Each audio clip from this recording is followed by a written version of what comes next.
Hello friends, मैं खुशबू स्वागत करती हूँ आप सभी का आपके अपने ही चैनल हैप्पी सीडलिंग्स में। आज है जनवरी की 10 तारीख। आज हम विंटर्स के एक बहुत ही खूबसूरत फ्लावरिंग प्लांट डहलिया के बारे में बात करेंगे। ये जो है कंप्लीट वीडियो होने वाली है, तो वीडियो में लास्ट तक बने रहिएगा और पसंद आती है वीडियो तो लाइक ज़रूर कीजिएगा। तो चलिए स्टार्ट करते हैं आज की वीडियो। सबसे पहले आप देख सकते हैं कि मेरे डहलिया के प्लांट्स पर कितनी हैवी फ्लावरिंग हो रही है। इस गमले में एक पौधा लगा हुआ है और इसमें लगभग 12 से 14 फूल एक साथ लगे हुए हैं और कुछ कलियां हैं जो अभी तक खिली नहीं हैं। तो आज मैं आप सभी के साथ कुछ टिप्स शेयर करूंगी जिसे फॉलो करके आप भी अपने डहलिया के प्लांट्स से इसी तरह की फ्लावरिंग ले सकते हैं। टिप नंबर 1 है आइडियल पॉट साइज।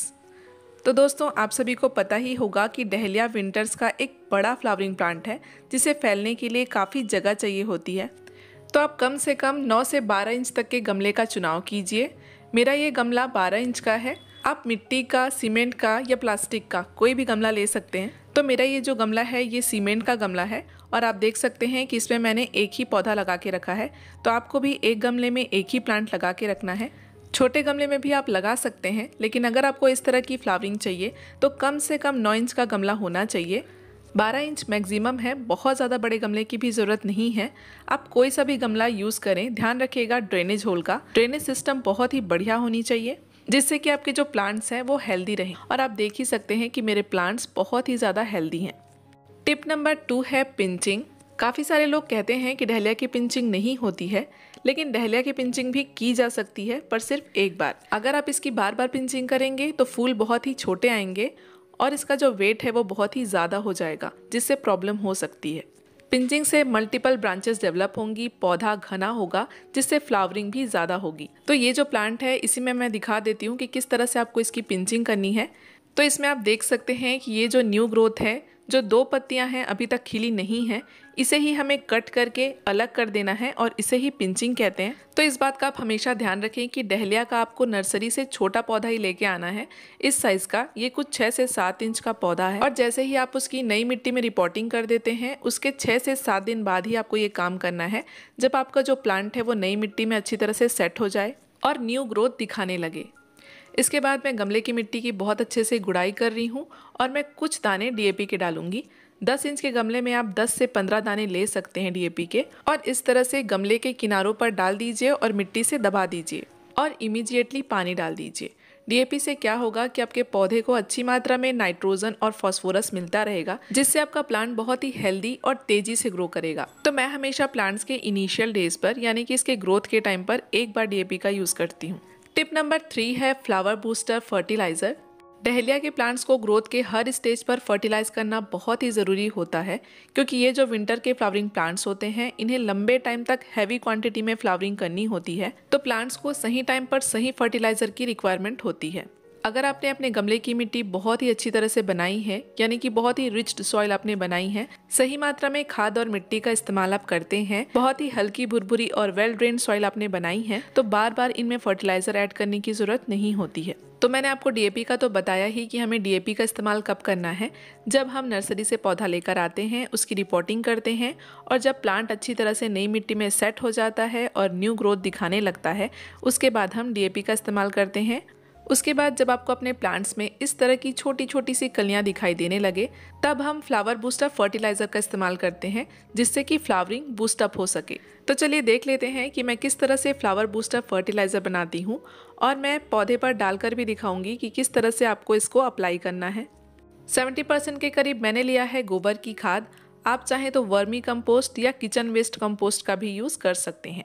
5% के करीब मैंने लिया है बोन मील। काफ़ी सारे लोग बोन मिल का इस्तेमाल नहीं करते हैं। हमारे एक व्यूअर फ्रेंड भुवन शर्मा का कमेंट था कि बोन मिल की जगह क्या डालें, तो बोन मिल की जगह आप रॉक फॉस्फेट या ऑर्गेनिक फॉस्फेट का यूज़ कर सकते हैं। बल्बस प्लांट्स के लिए फॉस्फोरस रिच फर्टिलाइजर बहुत ही इंपॉर्टेंट होती है। 15% के करीब मैंने लिया है नीम खली का पाउडर, जिसे मैंने मिक्सर ग्राइंडर में अच्छी तरह से पीस लिया है।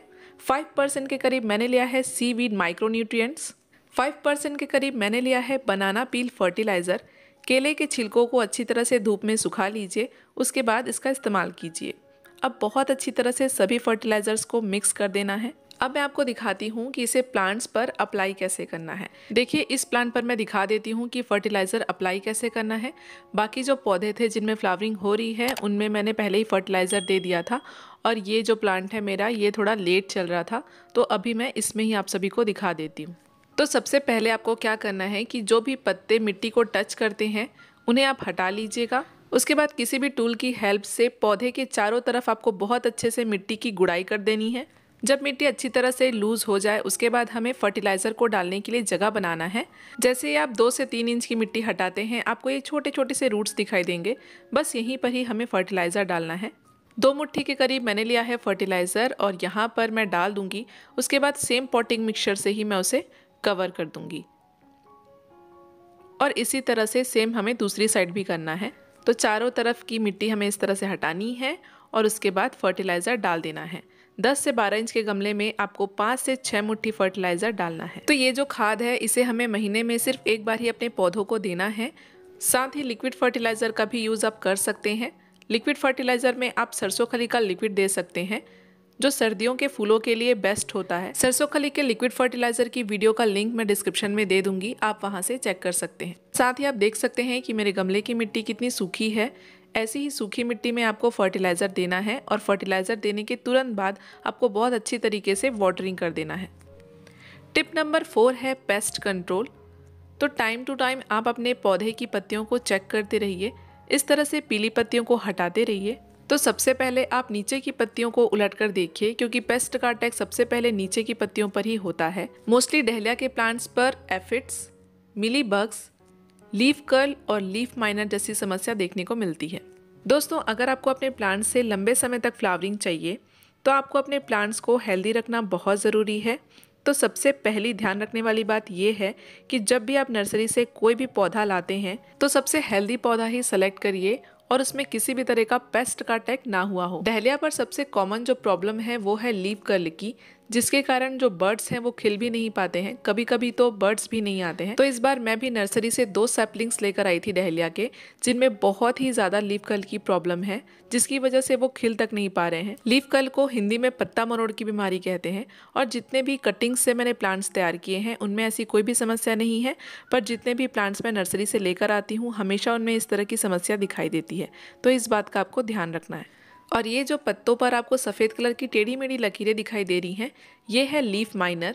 तो जब भी आपके प्लांट्स पर लीफ माइनर या एफिड्स का अटैक होता है तो 1 लीटर पानी में आप 3 ml नीम ऑयल का लेकर अच्छी तरीके से पत्तों के ऊपर और पत्तों के नीचे स्प्रे करिए। ये काम आपको हफ्ते में 1 दिन करना है। और अगर आपके प्लांट्स पर स्पाइडर माइट्स का अटैक हुआ है तो जब भी आप अपने पौधों को पानी देते हैं तो आप पत्तों पर भी शावर करते हुए पौधों को पानी दें। इससे क्या होगा कि ह्यूमिडिटी बनी रहेगी और स्पाइडर माइट्स को ह्यूमिडिटी बिल्कुल भी पसंद नहीं होती है, उन्हें ड्राई क्लाइमेट पसंद होता है। तो हमेशा डहलिया के प्लांट्स को नहलाते हुए ही पानी दें और ध्यान रखें कि फूलों पर पानी ना जाए।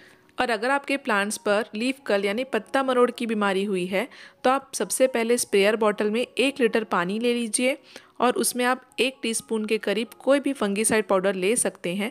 मेरे पास यही 2 अवेलेबल हैं, आप चाहें तो साफ फंगीसाइड का भी यूज़ कर सकते हैं। बहुत अच्छी तरीके से आपको इसका छिड़काव पूरे प्लांट्स पर करना है। अच्छे रिजल्ट्स के लिए आप हफ्ते में 2 दिन इसका स्प्रे कीजिए और कुछ ही दिनों बाद आपको इसके रिजल्ट्स भी देखने को मिलेंगे। जो न्यू लीव्स आएंगी वो बिल्कुल हेल्दी आएंगी। तो इस तरह से आप अपने पौधों का ख्याल रख सकते हैं। टिप नंबर 5 है मैक्सिमम सनलाइट। तो जैसा कि आप सभी को पता है कि जो डहलिया है वो सन लविंग प्लांट्स होते हैं, तो आप इन्हें ऐसी जगह पर रखिए जहाँ पर 4 से 5 घंटे की धूप इन्हें मिले, जिससे कि ये हेल्दी ग्रो हो और बहुत सारे फ्लावर्स प्रोड्यूस करें। डहलिया में मार्च अप्रैल तक फ्लावरिंग लेने के लिए इनके सूखे फूलों को आप कट करके हटाते रहिए और ढेर सारी फ्लावरिंग एंजॉय करिए।